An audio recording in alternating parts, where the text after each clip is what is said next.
Good evening, ladies and gentlemen. I am the Sarcastic Barman, and welcome to my channel. What are you staring at? Stop it. Look, I haven't had a haircut yet. All I've actually been doing is Nathan's brain training. My head's actually grown by 3 sizes. It's really weird. And my hair just hasn't caught up. That's why it looks like I've shaved and everything. Look, just stop it. Stop staring. Roll the intro. You're off-putting.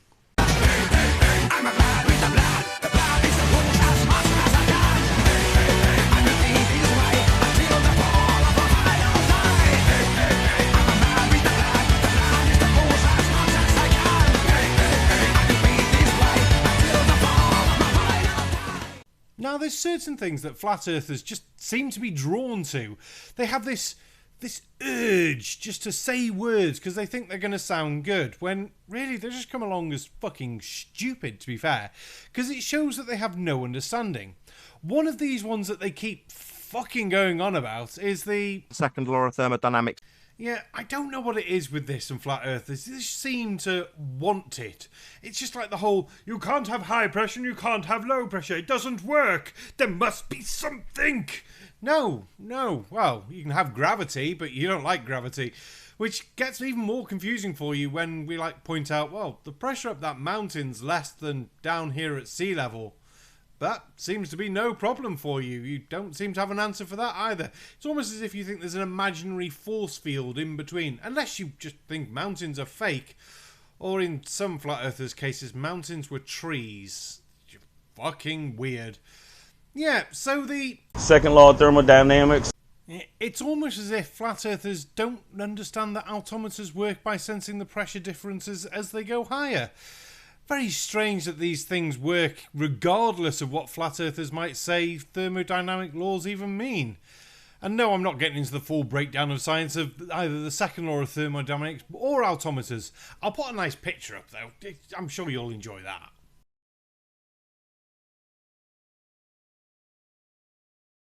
The guy thinks we landed on the moon. I mean, geez, I tell you, if they had have landed on the moon on July the 28th instead of, on July 18th, the day they left Earth orbit, they would have got there really quick?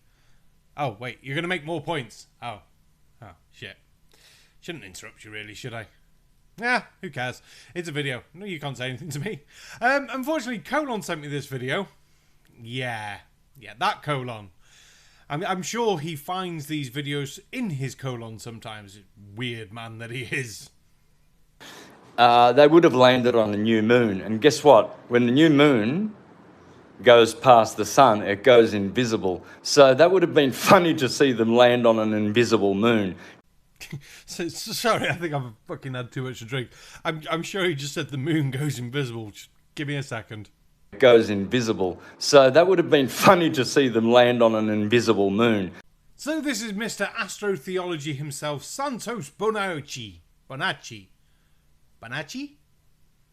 Mr. I Can't Debate FTFE or Run a Zoom called Save My Life. Much better name. Going on about the moon being invisible. What? Just no, the moon is not fucking invisible. I'm not sure what drugs you're taking. I'm not sure whether you should be taking other drugs or whether you just need newer glasses. But the moon doesn't go invisible. You can still see it's basically there. There are some nights when it's not quite dark, you can just make out an outline. What's even better, though, is just looking as it's moving through the sky as it blocks out stars. Now, as far as I'm concerned, something invisible shouldn't be able to block out something behind it. And if you then want to, well, no, because the stars are in front of it. That doesn't fucking work for you either, does it? You flat earth fucking nut jobs.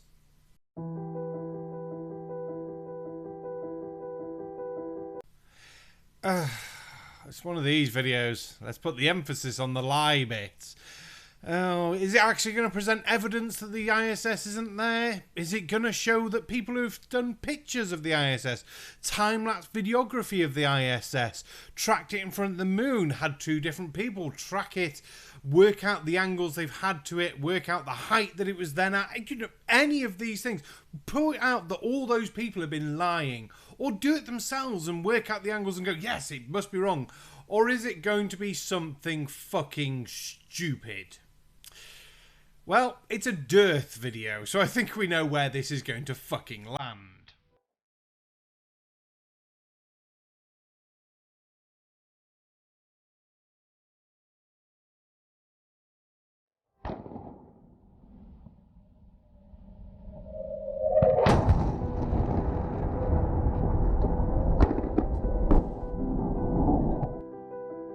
Well, that was fucking cool. I'm unsure where you're going to go with the ISS with it. I mean, you're not going to say something fucking stupid, are you? Who am I fucking kidding? It's going to be ridiculous. You're going to say something about the speed. Well, let's skip to your actual point bit. We don't need to see it running again.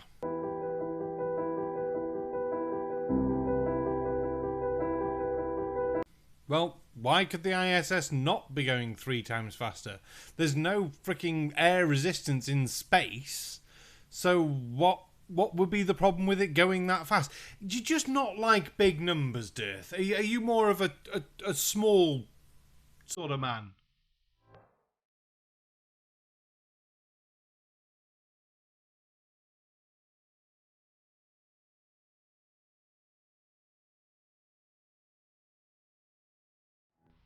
And you saying you don't like it because it goes that fast doesn't mean it can't be going that fast. Your inability to understand that things can go really, really fast in space does not mean that things can't go really, really fast in space. And you saying that it can't be going that fast because space doesn't exist without then also proving that space doesn't exist does then not mean that space doesn't exist and those things can't go really, really fast. You understand where this is going. You need to actually provide some sort of evidence and information, things people can look at and go, ooh, actually, yeah, because of X, Y, Z, this means that W can't happen, which means that this can't be real. Instead of just going, well, I don't like it, it's too fast. And? What is the problem? No air resistance. It can just keep going. It's not really an issue.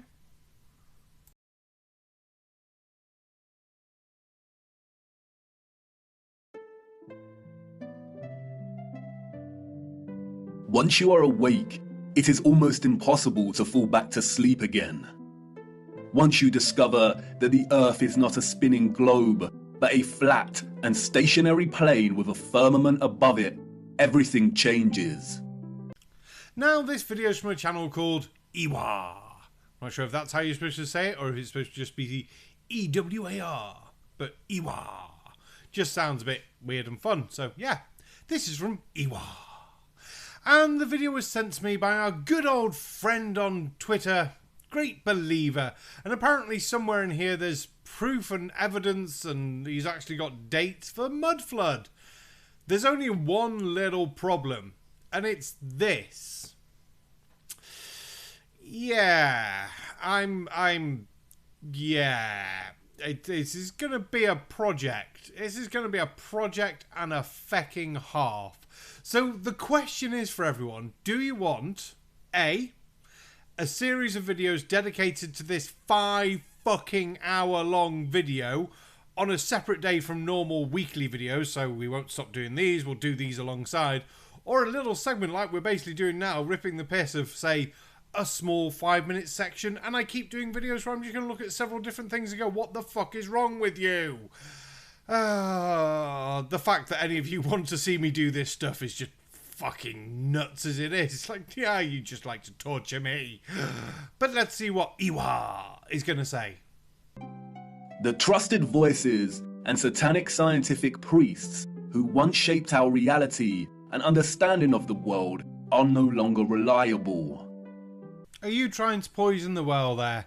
Or are you trying to make a joke and just, I'm not reading in it enough that one of the people you just showed is dead? I mean, that would make him very unreliable. Especially if you wouldn't pick up your kids or anything, he just wouldn't turn up. Our first-hand experience of the Earth as a stationary realm is at odds with their fabricated narrative of space and spinning planets. What? Did you measure Earth's rotation too? Did you pull a bob? Except you got no result, or are you just claiming that it's not rotating because you can't feel it. I'm sure you've heard people say, is it in yet? And you can't feel it. A lot of penis jokes tonight. The scarring of our land and the barbaric mining of Earth's once majestic giant trees is at odds with the history books and geological narrative.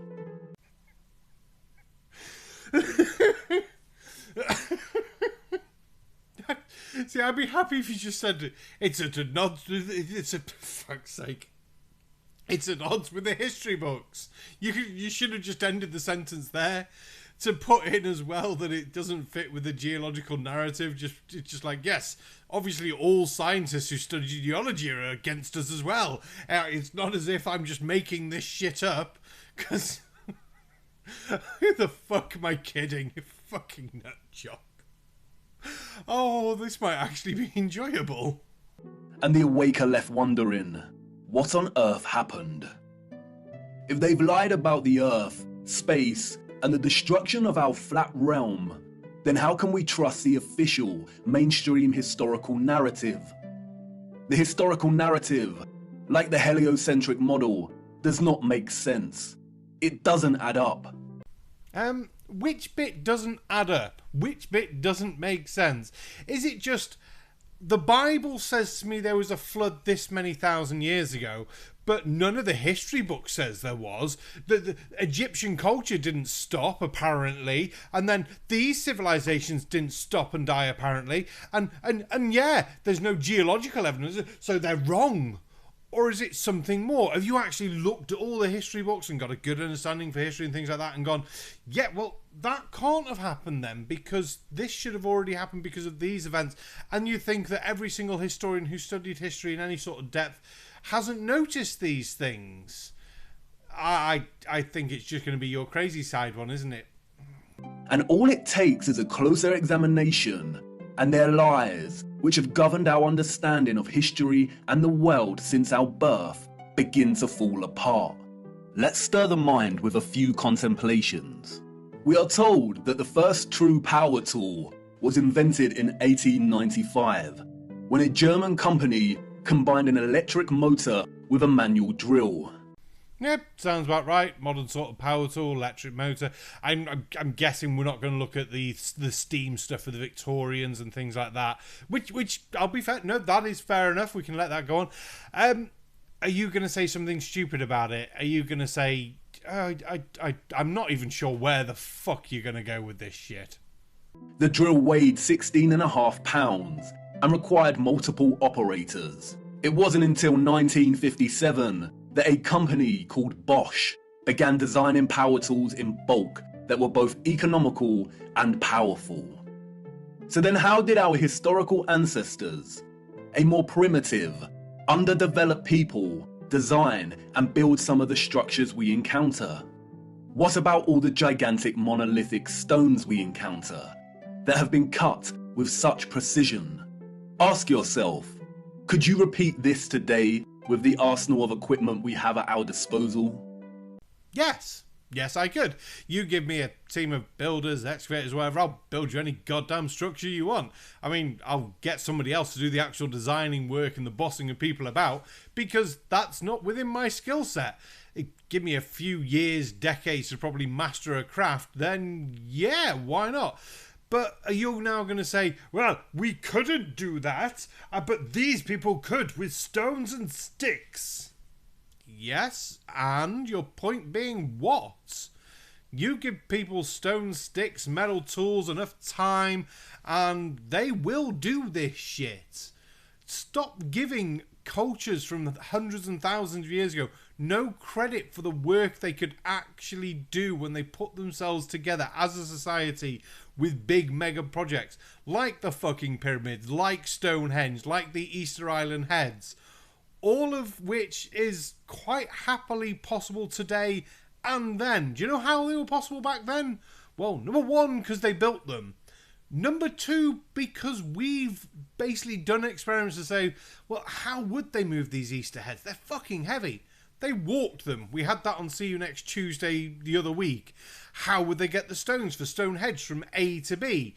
Well, with a lot of people, sticks, rope, floats, you'll be amazed what people are actually capable of.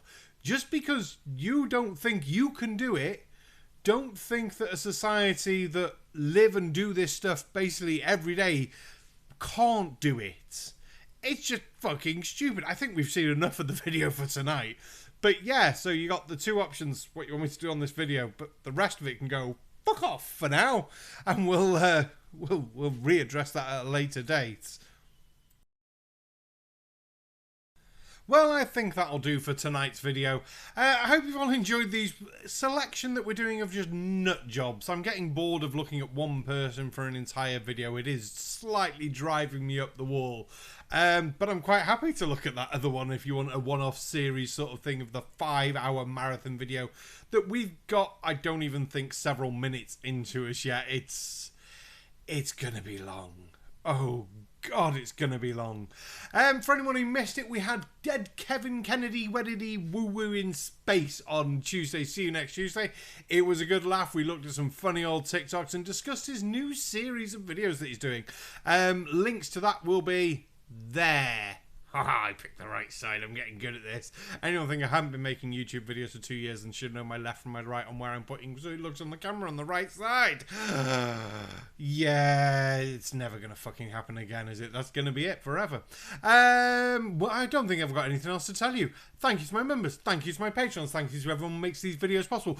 I do have something else to tell you. If you're watching this on the day it's premiered, in about 40 odd minutes from when this video premiered, Mike Bertelson is debating Spurs chemos over on the Shills. There'll be links down below. I'll get it sorted. Maybe. Hopefully. I've got to go. Good night.